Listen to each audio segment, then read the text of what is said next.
Bonjour à tous, on se retrouve aujourd'hui pour une nouvelle vidéo qui est cette fois-ci un cours d'arithmétique. Et cette fois-ci, ce sera sur le thème des modulos. Donc sans plus tarder, voici la définition d'un modulo. On fixe n en entier positif, non nul, et a et b des entiers relatifs. On va dire que a est congru à b modulo n, et ce qu'on va écrire comme ça avec 3 barres, enfin un égal avec 3 barres comme ça, si n divise a moins b. Bon, pourquoi pas. Euh, Quelques exemples. 1 est congru à 1 modulo 1. Pourquoi? Parce que 1 divise 1 moins 1. 1 divise 0, donc oui. 10 est congru à 1 modulo 3. 10 moins 1, ça fait 9. Et 9, c'est bien divisé par 3. 12 345, c'est bien congru à moins 12 345 modulo 2. Parce que quand on fait la somme des deux, on trouve 2 fois 12 345. A est toujours congru à A modulo n.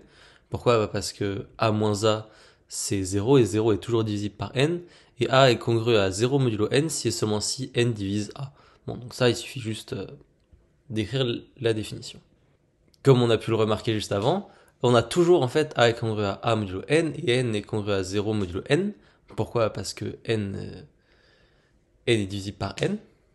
Donc ça, c'est pas très surprenant, je pense.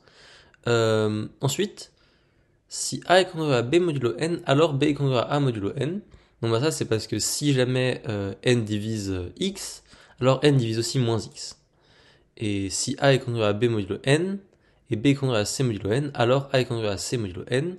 Bon, je vous laisse essayer de l'écrire, il faut juste écrire les choses, et normalement, en utilisant les propriétés de base de la divisibilité, on devrait arriver au résultat. Bon, ces trois propriétés-là, A congru à A modulo n, A est congru à B, si seulement si B congru à A et A congru à B, et B congru à C implique A congru à C, c'est un truc qu'on appelle une relation d'équivalence, mais a priori ça sera pas très utile. C'est plus une histoire de culture. Ok, alors maintenant, on a aussi quelque chose avec les opérations qu'on a de base sur les entiers, à savoir l'addition et la multiplication. Et en fait, ça marche très bien. Si A est congru à B et C est congru à D, alors A plus C est congru à B plus D, et AC est congru à BD modulo N, euh, comme dans les entiers. Non, même dans les entiers, ça c'est faux. Bref. Euh, et on a aussi une autre propriété sympathique, qui est que A est congru à B modulo N, si et seulement si les restes des divisions euclidiennes de A et B par N sont égales. Donc ça, c'est quelque chose d'intéressant, et puis je vous laisse le montrer. Euh, Parmi toutes ces propriétés, en fait, il n'y en a vraiment qu'une qui peut ne pas être complètement immédiate, et c'est pour le produit, où il faut faire des manipulations un peu astucieuses, disons. Et donc la voici, donc pour montrer effectivement que AC est congru à BD, modulo N, donc en supposant que A est congru à B et que C est congru à D, en fait, si on écrit cette combinaison linéaire là, en fait, on voit que le moins BC et le plus BC vont s'annuler, et qu'on va juste avoir AC et moins BD, ce qui nous donne effectivement ce qu'on veut. Le reste des propriétés, ça devrait aller normalement. Donc, en fait, un modulo, ça se comporte vraiment quasiment comme une égalité normale, en fait. C'est d'ailleurs pour ça qu'il y a une grosse ressemblance entre les deux symboles. Il y en a un, c'est 2 barres, et il y en a un, c'est 3 barres. Il y a quand même une grosse ressemblance entre les deux. Et donc, c'est plus ou moins de là que ça vient.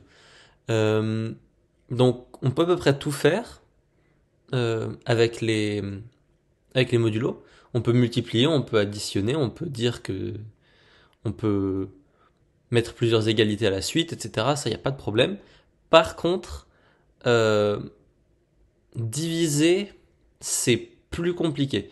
On verra dans la vidéo d'après que des fois c'est possible, mais en général c'est quelque chose à éviter si on ne sait pas ce qu'on fait. Ensuite, une petite remarque intéressante, c'est que le fait que euh, A est congru à B modulo n si et seulement si ils ont le même reste de la division euclidienne par n, en fait ça nous dit que des valeurs différentes modulo n, bah en fait on n'a pas beaucoup, on en a n, qui sont les n restes possibles, donc par la division euclidienne par n, à savoir 0, 1, 2, etc. jusqu'à n-1.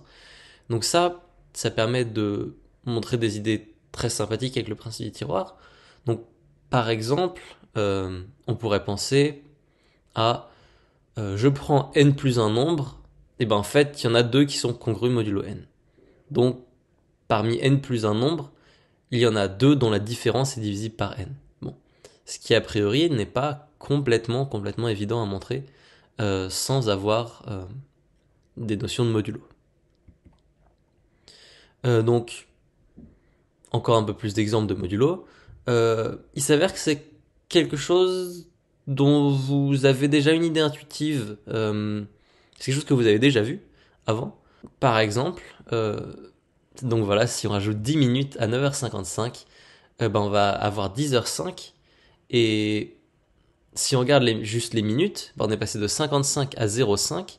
Et en fait, on a utilisé une relation modulo 60. C'est le fait que 55 plus 10 est congru à 5 modulo 60. Donc il y a la même idée pour les heures. Donc modulo 12 ou 24 selon vous comptez les heures. Les jours de la semaine, c'est modulo 7, avec les valeurs étant lundi, mardi, mercredi, jeudi, vendredi, samedi, dimanche. Et il s'avère que pour certains modulos, c'est relativement simple de faire des calculs. Donc modulo 2, en fait, on regarde juste la parité, c'est-à-dire on se demande si 2 divise n, ou si 2 divise n plus 1 en fait. Donc si 2 divise n, n est pair, et sinon n est impair. Donc voilà.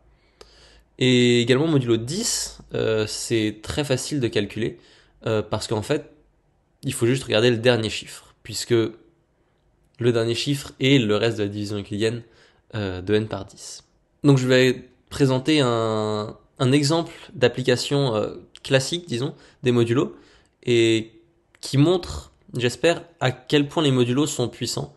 Et on va voir dans les prochaines vidéos que oui, ils sont vraiment très puissants. Mais donc ça, c'est déjà un premier exemple. Et donc, on va parler de critères de divisibilité. Je pense que vous avez à peu près au moins entendu parler des critères de divisibilité par 3 et 9. C'est-à-dire que si jamais on veut savoir si un nombre est divisible par 3 ou 9, on prend notre nombre, on l'écrit en base 10, donc voilà, je sais pas moi, AK, AK-1, etc., 1 à 0, avec les AI, c'est des nombres entre 0 et 9. Alors, en fait, le fait que n se divise par 3 ou 9, c'est exactement la même chose que le fait que la somme de ces chiffres se divise par 3 ou 9. Ce qui, a priori, est un résultat étonnant, auquel on ne s'attendrait pas forcément, mais n'empêche qu'il est vrai, et n'empêche que vous avez les outils pour le montrer là maintenant. Donc je vous laisse essayer, et je vais bientôt donner une correction.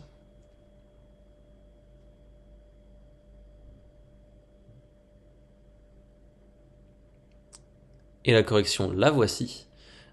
C'est d'utiliser le fait que 10 est congru à 1 modulo 3 et 10 est congru à 1 modulo 9. Et une fois qu'on a ça, en fait, que ce soit modulo 3 ou modulo 9, vu que n c'est égal à AK 10 puissance K plus AK moins 1, 10 puissance K moins 1 plus etc. plus A1 fois 10 plus A0, ça c'est, encore une fois, presque par définition de ce que c'est l'écriture décimale. Et maintenant, nos 10 puissance K, en fait, ils sont congrus à 1 puissance K, modulo 3 ou modulo 9, et donc, on peut juste les enlever, et il ne nous reste plus que AK plus AK moins 1, plus AK moins 2, etc., plus A1, plus A0. Donc, effectivement, vu que le fait d'être divisible par n, c'est pareil que être congru à 0, modulo n, en fait, on a fini, puisque maintenant, ça va être égal à 0 si et seulement l'un des deux va être égal à 0, si et seulement si l'autre est égal à 0. Modulo n. On a un peu les mêmes idées de critères pour de divisivité, mais par 11 cette fois-ci. Donc n est divisible par 11 si et seulement si. Cette fois-ci, il faut alterner. Donc c'est moins 1 puissance k AK plus moins 1 puissance k moins 1 AK moins 1 plus etc. moins 1 plus A0. Donc ça, c'est dû au fait que 10 est congru à moins 1 modulo 11. Bon. c'est un résultat comme un autre. Un critère de divisibilité par 4, lui, il est relativement simple parce qu'en fait, vu que 4 divise 100, et ben voilà, 4 divise n moins le reste de la division euclidienne de n par 100. Et ce nombre, c'est précisément A1, A0. Donc, un nombre va être divisé par 4 si et seulement si ces deux derniers chiffres le sont. Et ce genre de critère peut être répété pour n'importe quelle puissance de 2 ou de 5, juste en prenant les k derniers chiffres avec k suffisamment grand. Il s'avère que on peut aussi utiliser des critères de divisibilité par 7 ou 13 en utilisant donc ce résultat-là, le fait que 10 au cube est congrue à moins 1, modulo 7 comme modulo 13. Et une fois qu'on a ça, on sépare nos nombres en tranches de 3 et on les alterne. Et encore une fois, on va avoir un critère comme ça. Mais ça commence déjà à être moins utile puisque on travaille avec des nombres plus grands. Maintenant, on travaille avec des nombres à 3 chiffres à la fin, ce qui peut faire beaucoup.